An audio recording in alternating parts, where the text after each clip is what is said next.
شروع کرتا ہوں اللہ کے نام سے جو بڑا مہربان اور نہایت رحم کرنے والا ہے۔ السلام علیکم ویورز۔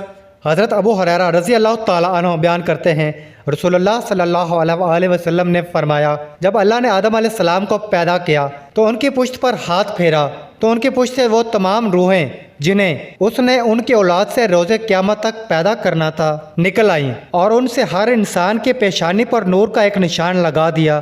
پھر انہیں آدم علیہ السلام پر پیش کیا تو انہوں نے عرض کیا، میرے پروردگار یہ کون ہیں؟ فرمایا، تمام اولاد۔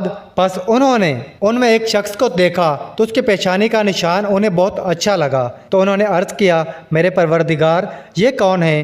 فرمایا، داؤد علیہ السلام۔ تو انہوں نے عرض کیا، میرے پروردگار آپ نے اس کی عمر کتنی مقرر کی ہے؟ فرمایا، 60 سال۔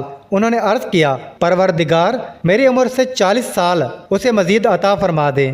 رسول اللہ صلی اللہ علیہ وآلہ وسلم نے فرمایا، جب آدم علیہ السلام کی عمر کے 40 برس باقی رہ گئے تو ملک الموت ان کے پاس آیا تو آدم علیہ السلام نے فرمایا، کیا میری عمر کے 40 برس باقی نہیں رہتے؟ اس نے جواب دیا، کیا آپ نے وہ اپنے بیٹے داؤد علیہ السلام کو نہیں دیے تھے؟ آدم علیہ السلام نے انکار کر دیا۔ اسی طرح اس کی اولاد نے بھی انکار کیا۔ آدم علیہ السلام بھول گئے اور اس درخت سے کچھ کھا لیا تو اب اس کی اولاد بھی بھول جاتی ہے، اور آدم علیہ السلام نے خطا کی اور اس کی اولاد بھی خطا کار ہے۔ آج کا سوال، حضرت جبرائیل علیہ السلام کی ذمہ داری بیان کیجیے۔ جواب کامنٹس کریں۔ اللہ تعالی ہمیں ان احادیث مبارکہ پر عمل کرنے اور اپنی زندگیوں کو سنوارنے کی توفیق عطا فرمائے، آمین۔